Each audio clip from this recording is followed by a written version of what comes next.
Good evening.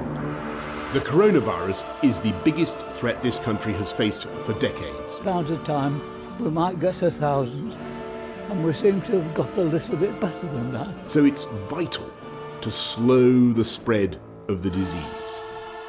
Hello everybody and welcome back to the Body Coach TV. My name is Joe Wicks, also known as the Froggy Coach. And though huge numbers are complying, and I thank you all, the time has now come for us all to do more. From this evening, I must give the British people a very simple instruction. You must stay at home. The UK's COVID-19 death toll has surpassed 38,000. Stay home. Making it the worst affected country in Europe by far. Protect the NHS. The new numbers are raising even more questions about Prime Minister Boris Johnson's handling of the crisis. Save lives. People should stay alert by working from home if you can, limiting contact with other people, keeping distance if you go out, 2 meters apart where possible, washing your hands regularly, wearing a face covering when you're in enclosed spaces and where it's difficult to be socially distant, for example in some shops or on public transport.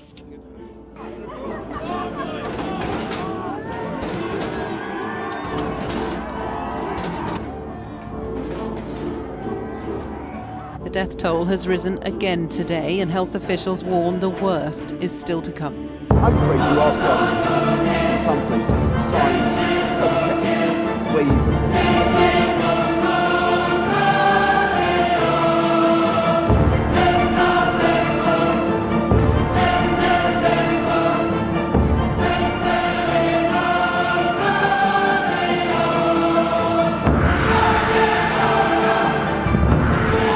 So many times, the people of this country will rise to that challenge, and we will come through it stronger than ever. We will beat the coronavirus, and we will beat it together. And therefore, I urge you, at this moment of national emergency, to stay at home, protect our NHS, and save lives. Thank you.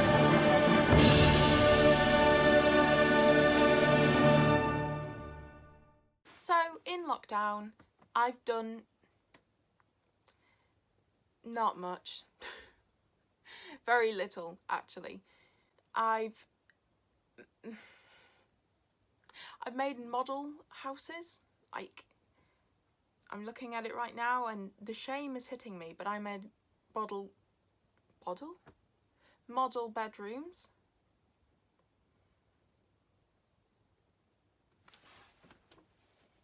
Believe me. Oh, and believe me, there's more where that comes from. I've done that. I've done colouring. A teacher said it's good for your mental health. I mean, I was still depressed after finishing it, but I coloured stuff. I've done word searches because I was conscious I was losing my ability to do English after not doing it in lesson. But I made bottle. I've had about 3 mental breakdowns and was put on antidepressants. Lockdown. What has everyone been doing?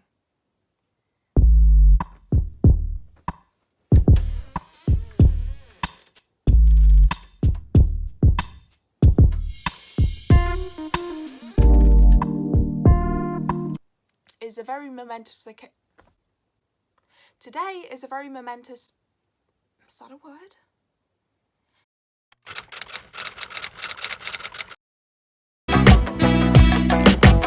Today, hopefully I edit this and post it today because otherwise it won't make sense. But today is 2 weeks till results day. I think I can say most people are bricking it. And I'm one of those people. Exams, they suck. They are not representative of a student's knowledge of a subject. It's just about how much can they remember. But I think the thing about exams that I always identified with was the fact that if you did put in the work, you did reap the rewards. So if you failed something, it could just be because you didn't try hard enough or you didn't know the content enough. But with the situation we're currently faced with teachers and estimated grades and off-qual being annoying as hell, if we fail, if I fail or you fail, it's because a teacher specifically put you there in a ranking and didn't believe in you enough that you would pass.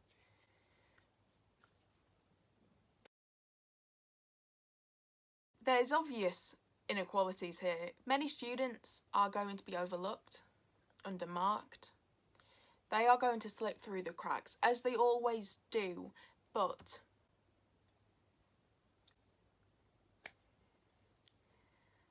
it's just really frustrating. I think the most frustrating thing about this is that most students actually care about school.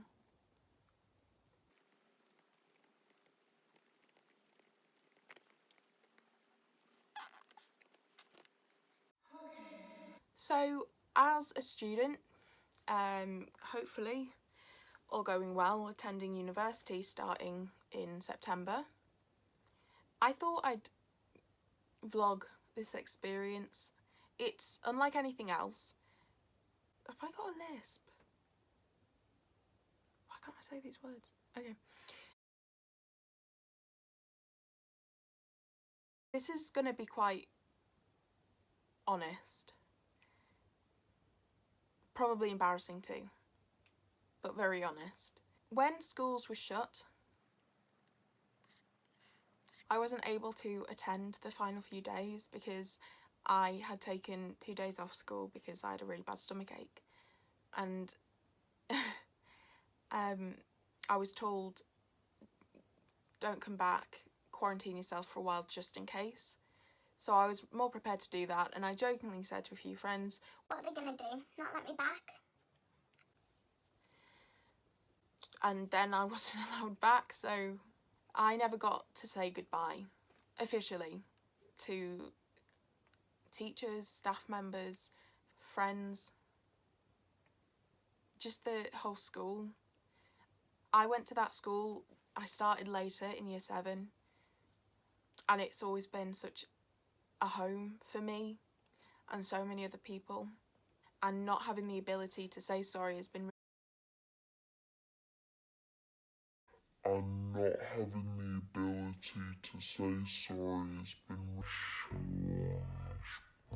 really tough. So,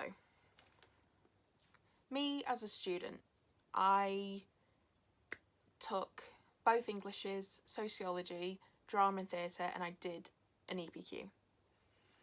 I believe I was predicted on the UCAS 3 A's and a B, and a B with EPQ. In the mocks in year 12, I got straight B's. In the mocks in year 13, I think they finished literally 2 or 3 weeks before lockdown started. Yeah, it will have actually been. The mocks in year 13, we never really knew what grade we got exactly for a lot of subjects, but I think I got an A in lit, around an A or a B in language, almost an A in drama, and a C in sociology. Yeah, really dropped the ball on that one. I've always been fairly consistent in the fact that even in GCSE, I've always been fairly average. I got all 10 GCSEs 2 years ago, but they weren't exceptional grades. I got 2 7s, and then most of them were just 6s, and that was fine. Did I get an 8? I don't think I did. I didn't do badly, but I wasn't amazing, and I've kind of continued that pattern in A-level study. I'm not amazingly smart naturally. I have to work really hard because there's a reason why my hair colour is blonde. I'm quite dim actually. a lot dim actually. I would be a shit light bulb is what I'm trying to say. And I know a lot of the people in my classes are considerably smarter than I am, and that's the only thing that concerns me. As a young person wanting to go to university, whose plan is reliant on getting into university, I would be lying if I said that I've not feared about not getting what I need. Whilst I'm not going to say what unis I want to go to, my firm choice is ABB and my insurance is BCC. No, BBC. The information that we've been getting from government throughout this entire pandemic has been really confusing. Hasn't been easy to follow or very consistent. And I think it's really easy right now to acknowledge the inconsistencies and failures because we've got 2020 vision. You know, with hindsight, you can see that the choices made weren't made at the right time. They should have happened way, way earlier. And we know that now because we've seen how it's played out. But part of me will always wonder how, if maybe the government had been a bit more snappy with their reaction time, maybe we wouldn't be in this situation. But who's to say? Who's to know? No one. So I wanted to do a filmed thing like this for GCSE, but I never did. I was terrified because I didn't want to start vlogging in public. I thought that was really dodgy. But results day is happening from home this year, so I can vlog in the comfort of my own room. I want this to be a really honest video. I don't know if this will ever really go anywhere or if many people will see it, but I think it's really important that other students see other students and their reactions to it and all, because not many people post on Instagram them like having a mental breakdown because they're really scared about results. No one really shows that. And I can guarantee I'm going to have at least one panic attack in this 2 weeks period. And I think that's a bit refreshing to see. Students getting results this year have had such a shit experience. I feel for the year 11s and my year group who won't have a prom, because whilst I can sit here and say the prom really wasn't that fun, to be honest, I can say that because I went, and I know so many people who really just wanted to go to prom and now they're not. And the same, the school I go to has a sixth form attached, so we were going to have a prom. Obviously not anymore. Yeah. It's just kind of sad. When I started GCSEs, it started in year 10, but I know it might start in year 9 now in some schools, I'm not sure. From that point onwards, school is our full-time job. We're just not getting paid for it, except for the payment that we get is the grades. And yeah, I don't think many adults acknowledge how much work goes into examinations and qualifications right now. It is a really difficult period of time. It's really stressful, it is hard work, and it's a slog. And power to the young people who can maintain a full-time job whilst doing that. A full-time job? What am I talking about? A part-time job? God, am I dim? Am I dim? Yeah. Really.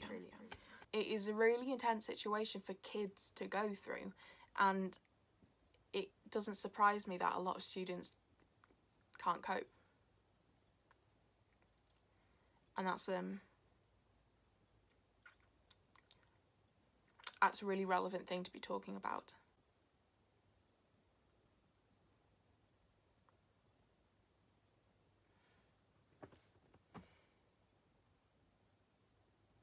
Oh my. I know quite... Oh God, no.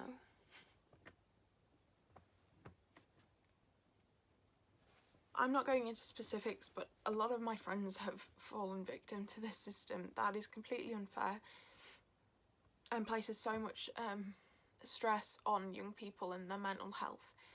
And that's a really relevant thing to be acknowledging, because it isn't just kids being sensitive.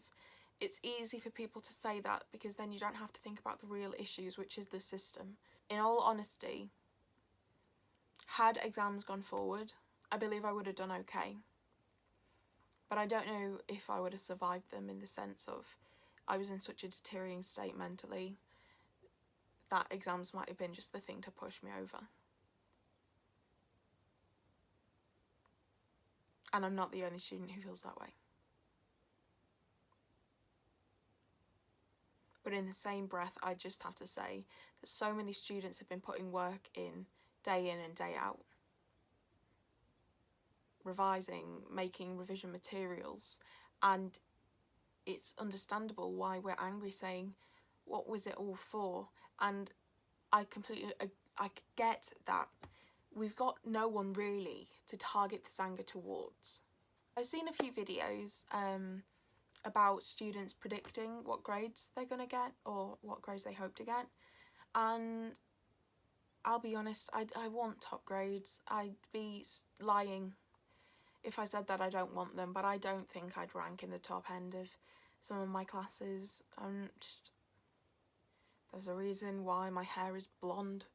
I mean, well, most of it. My roots have quite grown out, so it's only really that bit that's blonde, but semantics. I've